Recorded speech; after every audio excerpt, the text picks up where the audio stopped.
Just on in Chester today, guys, just on a little garden tidy up. A little bit frosty, as you can see. Shouldn't really be walking on the grass, but there's so many rules and regulations. You've got to get the job done, haven't you? If you can't walk on the grass, you'll have to buy a hoverboard.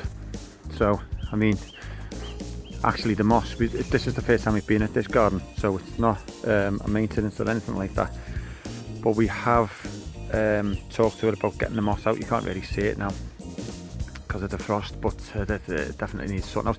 Going to be sorting this out today, all these leaves. You can just see a small wall here. We're only going up to that. That is their land, but they said just go up to there. These plants, the rhodie, the skimmia, have all got buds on, ready for spring flowers, but she wants them pruning. So this is where the absolute what's the word I'm looking for, with being a gardener and being a homeowner and an amateur gardener, you can do it in your own leisure, and then everything's great and flowering at the right times and everything. But us being gardeners, if we're here to tidy this garden up, then we've got to tidy this garden up today, and lots of things will be cut back, and she does know the flowers will be sacrificed. We hate doing it, but there's nothing else you can do. And as I say, all these leaves, all these weeds, just all this general will be all cleared, and this Pyrrhus, this is all going to lose its new little buds, and the new leaves that come out on that are red anyway, so actually that'll do a good thing for that, because in the spring you'll get the new growth which will be red. Cotoneaster's got to be cut back. Yeah, all this. The cherry laurel. So yeah, okay, and then there's a border down here. So we'll set it up on a tripod, and then we'll take it from there. We've got to do down here, and then this little border here, all the way along. Just re-edge it. I don't think we're going to be cutting the grass today, but who knows? If we've got time, we will make that look nice as well. So really, that's it for today. So I'll set you up somewhere, and you can follow us around today.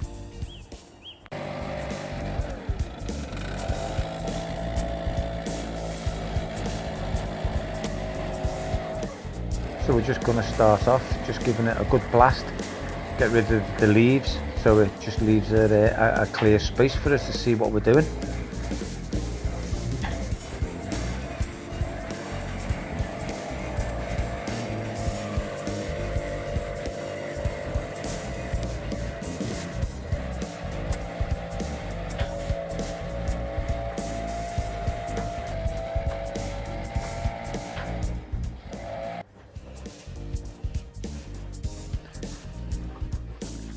As I said earlier, sometimes this is a bit soul destroying when you're cutting off buds of plants. I really don't like doing it, but sometimes you've got no other way. You know, there's nothing you can do.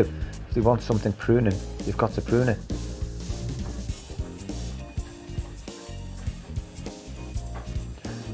They'll all still come back, just sacrificing I was going to say a season of flowers, but some still will come back. Because don't forget, the plant does want to grow and show its flowers and things. So if you cut every single flower off, some will still try and grow, unless you've cut it right down 2 inches off the ground or something. But you know, if we've left off this plant intact, it'll still have some flowers on it.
Just put my lip balm on here.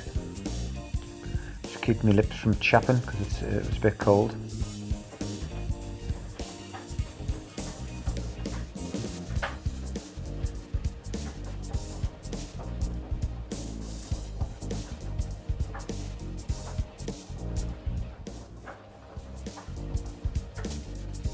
Whenever I'm pruning, I try to use the long breech as much as possible.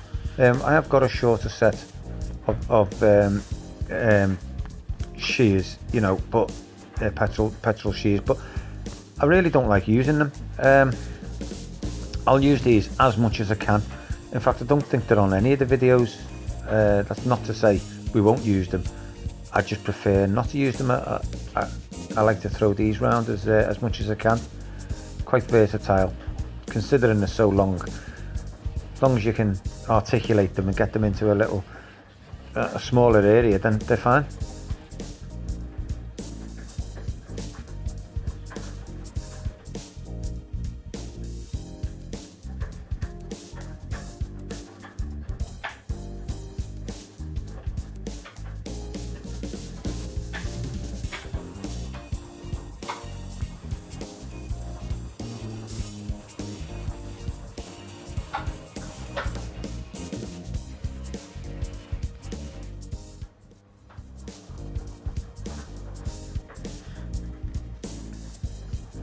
This is just same as before, clearing the border of any loose debris that we can get up, just to clear the decks so we can see what's what.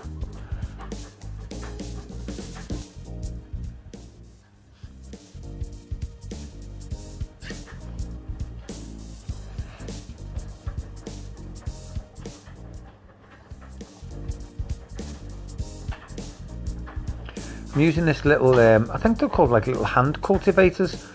I've had it for years, and I mean years and years, and it's just something I never use. But lately, if there's any hand weeding jobs I've done down there, Phil's just working his way along here. I've used it quite a bit, and I've found it really useful.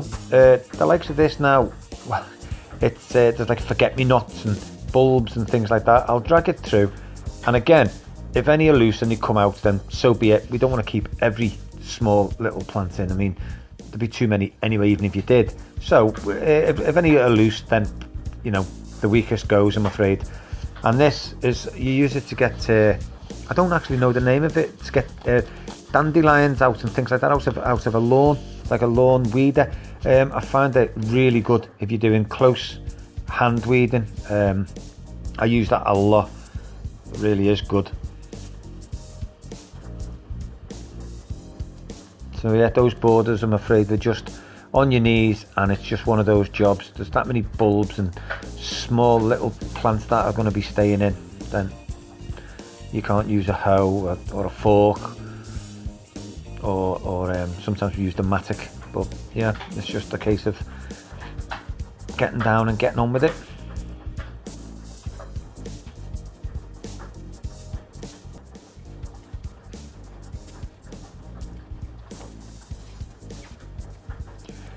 This hydrangea is another one of, it brings out different opinions in people. People say leave the mop heads on because it protects it from frost. Well, yeah, I've heard that, and I do believe that. But also, if you're doing a tidy up, there is nothing worse than having hydrangeas left with the mop heads on, and it looks like you've only done half a job. It really is a bit of a double-edged sword, this gardening business. As a gardener, I mean. When it's your own garden, you can really choose what you want to do. And if you want to read a book and say, yeah, that's how you do it, then absolutely no problem. But when it comes to reality, and you've got, as I say, years of experience, and you do this and you do that, some things do conflict with what you've read or what you believe or what you've heard. All we can do is carry on doing what we've learned over the years. I mean, I've cut them off hundreds of hydrangeas, and I've all survived. You can't cut them down too far because you'll lose the flowers, but we like to get them down a good few inches, otherwise it'll keep growing year after year, season after season, and just get out of hand. The same as the rhododendron, absolutely lovely shrub, but if you don't keep on top of it, there's got to be some time when enough's enough. So I think we've cut the hydrangea down to, you know, what we feel is about a decent height, so you're still going to get flowers, still going to get decent size. Phil just blowing all the waste, all the prunings out onto the lawn. And I've been working for years and years and years, and I always get surprised how much waste there is, how much prunings there are. You know, I just can't believe such sometimes tiny shrubs, and they just produce mounds and mounds of clippings and branches and prunings. It's just unbelievable, and that's still after all these years.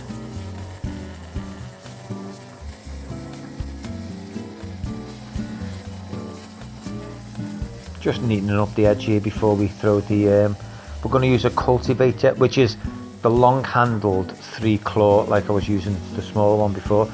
It's just to get through any of the bulbs and any of the small plants that are staying in. Generally we would use a hoe, or actually contradicting myself, we'd use a hoe most of the time, but from now when the bulbs are coming up we tend to use either the 3-pronged cultivator, which is like hooked curved blades, or we've got a long handled 3-pronged fork that we put in and sort of spin and turn the ground over that way. So yeah, we try to avoid the hoe really from now, from a month ago or two, because the bulbs are starting to come up, so always got to be worth. Now I've cut the grass as you can see, and we're just cleaning any loose debris that's on the surface just to tidy it up just the best we can really for the situation. Well, that's the tidy up finished, guys. The grass is absolutely probably the worst we've seen. I don't know if you can pick it up. We've cut it. It's actually a little bit cold to cut grass, so what we've done is we've raised it, so we've actually, it's what we call cosmetic. It actually puts, I wouldn't say stripes, I'd say lines. But it looks neat, it's neater. We've just took the little straggly bits off here, we've cut it. I mean, there's a massive dip there. If you can see the dip there, I don't know if you can pick it up as good as, and there's another one here right across there. Oh, it's all over the place. But we're in discussion with her now about sorting it out. I mean, this is absolutely just moss. It's absolutely just moss. So we're going to give it a price to sort it out, and hopefully if we get the job then you'll see this, because we'll video it, and if not, well, we won't. But anyway, they're all cut, that's all tidied up. There's a lot of bulbs, so there's not much we can do there. Again, it's just, if you're there for the first time, you can only do a certain amount of work on it, you know, the best you can. But obviously as time goes on, if it's a maintenance job, she has mentioned she may be interested in maintenance. If she does, you'll see this garden again, and again, like I say always, you'll see it develop, because there's plenty that we can do. This is only a beginning. We haven't re-edged it. I think earlier on in the video I said we're going to re-edge it. I just meant cut it. So I think you saw us trimming it before. It's just been trimmed, but the shape is not straight. Again, look at the shape of this one. We haven't straightened anything, we've just trimmed it, as in just neatened it. So yeah, we've just got the weeds out. And I think this border I was showing, sort of blowing it out the other day, full of leaves, full of dead herbaceous plants, etc.